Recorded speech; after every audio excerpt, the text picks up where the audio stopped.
Hi, thanks so much for joining me on the Listen Up Girl podcast, your daily LGBTQ plus news podcast. My name is Zach Randall-Friedman, and today is Wednesday, June the 10th, 2026, and we are on day 10 of Pride Month. And today's lineup takes us around the world and back home again. Today, the 2026 World Cup is putting two of the most dangerous countries on earth for queer people on the same field and calling it a Pride match. Budapest is about to march in the open for the first time in years. A Boston Pride event is drawing national attention and conservative outrage. A World Cup champion finally tells her own story. And a new comedy series is betting that queer humor about afterlife is actually what we all need right now. So let's start off with a World Pride Cup called Pride Match between Egypt and Iran. We start with one of the strangest, most uncomfortable stories of this Pride season, and it's coming straight out of the 2026 FIFA World Cup. Organizers in Seattle, one of the North America's host cities, designated a match at Lumen Field on June 26 as an official Pride match, a fixture built around celebrating the LGBTQ plus community.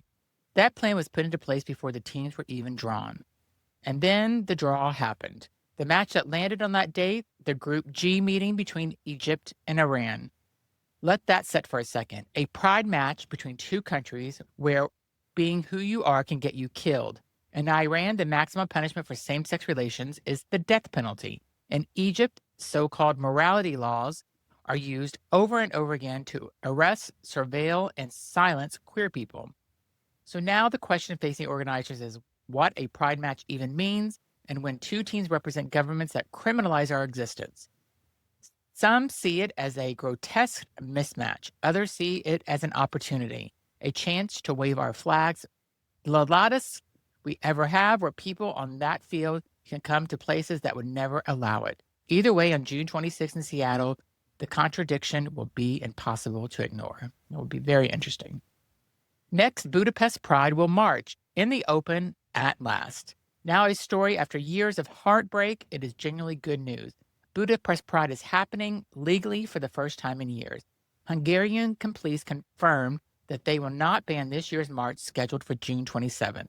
This is a complete reversal of the crackdown we lived through under Viktor Orbán, whose government had passed a law banning pride events and even authorized facial recognition technology to identify the people who marched. Last year, more than 100,000 people, by some counts up to 200,000, defied that ban and flooded the streets anyway, turning Budapest Pride into one of the most largest protests Hungary had seen in over a decade. What changed? Politics changed. Orbán's party lost. Péter Magyar's pro-European government took office this spring, and almost immediately the justification for banning Pride evaporated.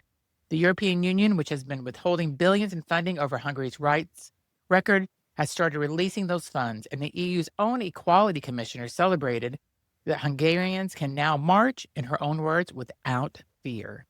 It is a reminder of something we say on this show a lot. These rights are not permanent. They are not gifts. They are won, lost, and won back. Budapest just won theirs back, so congratulations. I hope they have an amazing time on June 27th. Next, right here in Boston's Trans Period Pride event draws national heat. So coming closer to home, and yes, this one is right in my backyard, Boston is hosting an event called Trans Period Pride on June 17th at a branch of the Boston Public Library. The premise is simple and frankly overdue. A space to talk openly about experiences transgender and non-binary people have with menstruation, a topic almost never gets discussed honestly. Organizers say attendees will be offered a catered meal and free period products. Predictably, the event became a target. Conservative outlets seized on it, and it's turned into a culture war headlined far beyond Boston.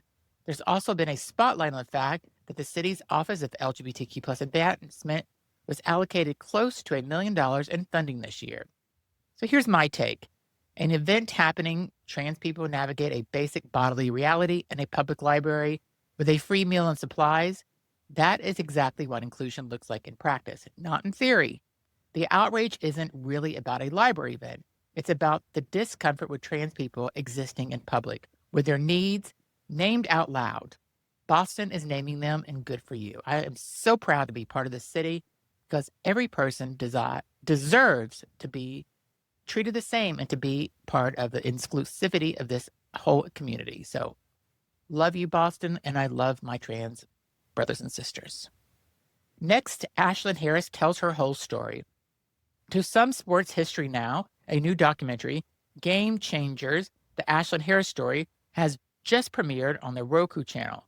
Ashlyn Harris is a two-time FIFA World Cup champion and a former goalkeeper for the U.S. women's national team, one of the most celebrated and most outspoken figures the sport has produced. The film traces her journey from childhood to her college and professional careers and to a post-retirement work as an advocate for LGBTQ+ rights and for women in sports. What makes this and land during Pride is that Harris has never been quiet about who she is. She built a career at the very top of her sport as an out queer woman, at the time that was still treated at risk. Now she's handing the full story over, the triumphs, the defeats, on the field and off. For every young queer kid who's ever been told their identity and their ambition can't coexist, a film like this is the receipt that says otherwise. Amazing.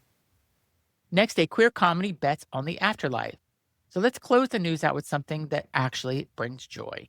The LGBTQ+ streaming platform Revy is launching a brand new original comedy series called I'm Dead. It's a weekly 12-episode half-hour comedy, and the cast is a who's who of drag and queer performers.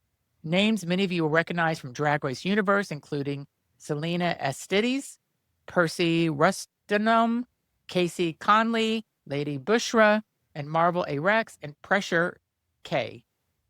A queer-led comedy about the afterlife might sound like an odd pitch, but there's something fitting about this month.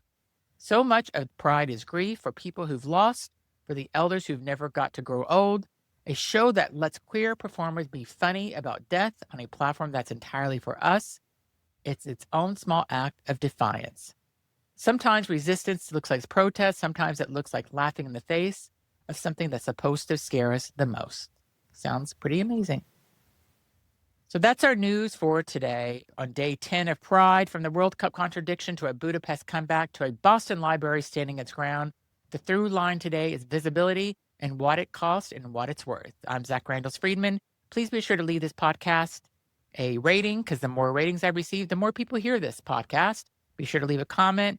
Take care of each other and stay informed. And I'll be back tomorrow with more LGBTQ+ news. Thank you for listening.